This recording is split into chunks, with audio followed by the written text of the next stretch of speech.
എങ്ങനെ ലെയേഴ്സുകൾ പ്രോപ്പറായിട്ട് ഉപയോഗിക്കാം, ലെയറുകളുടെ overall settings, blending mode, layer options menu, ഇതിനെക്കുറിച്ചെല്ലാം ഡീറ്റെയിൽഡ് ആയിട്ട് നമുക്ക് ഡിസ്കസ് ചെയ്യാം.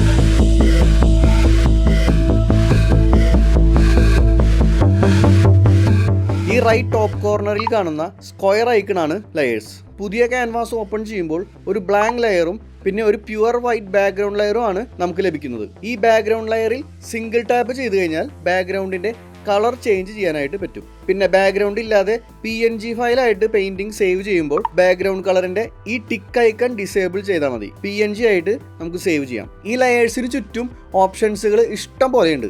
അപ്പോൾ first one, layer swiping. Right സൈഡിലേക്ക് സ്വൈപ്പ് ചെയ്തുകൊണ്ട് ലെയറിനെല്ലാം തന്നെ നമുക്ക് സെലക്ട് ചെയ്യാൻ പറ്റും. ഇതുപോലെ മൾട്ടിപ്പിൾ ആയി ലെയേഴ്സുകൾ സെലക്ട് ചെയ്യാനായിട്ട് ഇങ്ങനെ റൈറ്റ് സൈഡിലേക്ക് സ്വൈപ്പ് ചെയ്താൽ മതി. ലെയറിനെ കോപ്പി പേസ്റ്റ് ചെയ്യാനും ഡ്യൂപ്ലിക്കേറ്റ് ചെയ്യാനും ഡിലീറ്റ് ആൻഡ് ഗ്രൂപ്പ് ചെയ്യാനും ഒക്കെ ഇങ്ങനെ സെലക്ട് ചെയ്തുകൊണ്ട് നമുക്ക് ചെയ്യാൻ പറ്റും. പെയിന്റിംഗ് കഴിഞ്ഞതിന് ശേഷം സെലക്ട് ചെയ്ത് ഇതുപോലെ ലെയേഴ്സിനെല്ലാം ഒരു ഗ്രൂപ്പിനുള്ളിലാക്കി ഒതുക്കി വെക്കാം. നെക്സ്റ്റ്, നേരത്തെ റൈറ്റ് സൈഡിലേക്ക് സ്വൈപ്പ് ചെയ്ത് ലെയറിനെ സെലക്ട് ചെയ്യാമെന്ന് പറഞ്ഞ പോലെ ഇനി ലെഫ്റ്റ് സൈഡിലേക്ക് സ്വൈപ്പ് ചെയ്ത് കഴിഞ്ഞാൽ ഈ ലെയറിനെ ഡ്യൂപ്ലിക്കേറ്റ് ചെയ്യാനും ഡിലീറ്റ് ചെയ്യാനും ലോക്ക് ചെയ്യാനും സാധിക്കും. അപ്പോൾ ഇനി ബ്ലെൻഡിംഗ് മോഡ്സ്. ലെയറിന്റെ ഈ N ഐക്കണിലാണ് ബ്ലെൻഡിംഗ് മോഡ്സും ലെയർ ഒപ്പാസിറ്റിയും ഉള്ളത്. ഈ സ്ലൈഡർ അഡ്ജസ്റ്റ് ചെയ്തുകൊണ്ട് ഒപ്പാസിറ്റി കൂട്ടാനും കുറയ്ക്കാനും പിന്നെ 26 ബ്ലെൻഡിംഗ് മോഡ്സും ഇവിടെ അവൈലബിൾ ആണ്. പെയിന്റിങ്സിന് മുകളിലേക്ക് ഒരു ഓവർലേ അപ്ലൈ ചെയ്യാനും ടെക്സ്ചർ ആഡ് ചെയ്യാനുമാണ് ബ്ലെൻഡിംഗ് മോഡ്സ് ഞാൻ കൂടുതലും ഉപയോഗിക്കാറുള്ളത്. ഫോർ എക്സാമ്പിൾ പറയുകയാണെങ്കിൽ ഈ കാണുന്ന ടെക്സ്ചർ ഓവർലേ പെയിന്റിങ്ങിന് മുകളിൽ കൊണ്ടുവന്ന് ബ്ലെൻഡിംഗ് മോഡ്സിലെ ലീനിയർ ബേൺ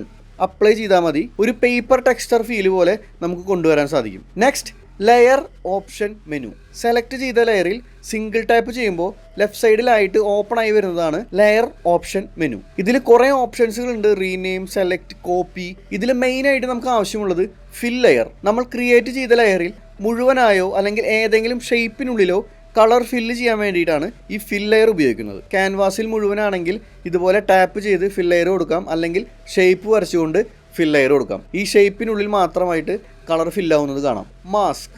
പെയിന്റ് ചെയ്യുന്ന സമയത്ത് ടെമ്പററി ആയിട്ട് ഏതെങ്കിലും ഏരിയകൾ ഹൈഡ് ചെയ്യാനോ പിന്നീട് പെയിന്റിങ്ങിന്റെ ഏതെങ്കിലും സ്റ്റേജിൽ ഈ ഹൈഡ് ചെയ്തതിനെ തിരിച്ചു കൊണ്ടുവരാനോ വേണ്ടിയാണ് ഈ മാസ്കിംഗ് മെയിനായിട്ട് ഉപയോഗിക്കുന്നത്.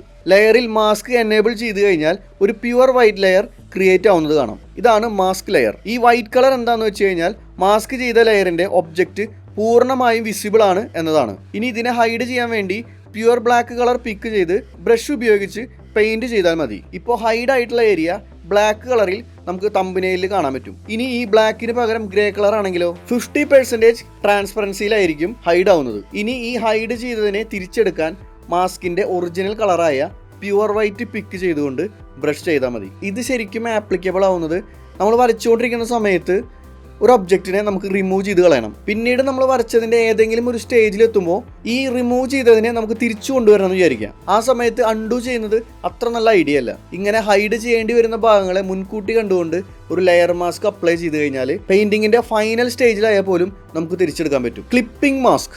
ഏതെങ്കിലും ഒരു ഷേപ്പ് വരച്ചു കഴിഞ്ഞ് ആ ഷേപ്പിന്റെ ഉള്ളിൽ മാത്രം കളർ ചെയ്യാൻ വേണ്ടിയിട്ട് നമുക്ക് ക്ലിപ്പിംഗ് മാസ്ക് ഉപയോഗിക്കാം. സെപ്പറേറ്റ് ലെയറിലായിട്ട് വരച്ചിട്ടുള്ള ഈ 6 സർക്കിളിൽ ഈ സർക്കിളിൽ മാത്രമായിട്ട് നമുക്കൊരു ഷെയ്ഡ് കൊടുക്കണം. സോ ആ ലെയറിന്റെ തൊട്ടുമുകളിലായി ഒരു പുതിയ ലെയർ ക്രിയേറ്റ് ചെയ്ത് ക്ലിപ്പിംഗ് മാസ്ക് ചെയ്താൽ മതി. ഇനി ഈ ലെയറിൽ വരയ്ക്കുന്നതെല്ലാം താഴെയുള്ള ലെയറിന്റെ ഈ ഷേപ്പിനുള്ളിൽ മാത്രമേ വിസിബിൾ ആവൂ. ക്ലിപ്പിംഗ് മാസ്ക് ഡിസേബിൾ ചെയ്ത് കഴിഞ്ഞാൽ ഇങ്ങനെ ഇരിക്കും. Merge down, combine down. Select ചെയ്ത ഈ ലെയറിനെ തൊട്ട് താഴെയുള്ള ലെയറുമായിട്ട് മെർജ് ചെയ്യാൻ വേണ്ടിയിട്ടാണ് മെർജ് ഡൗൺ നമ്മൾ ഉപയോഗിക്കുന്നത്.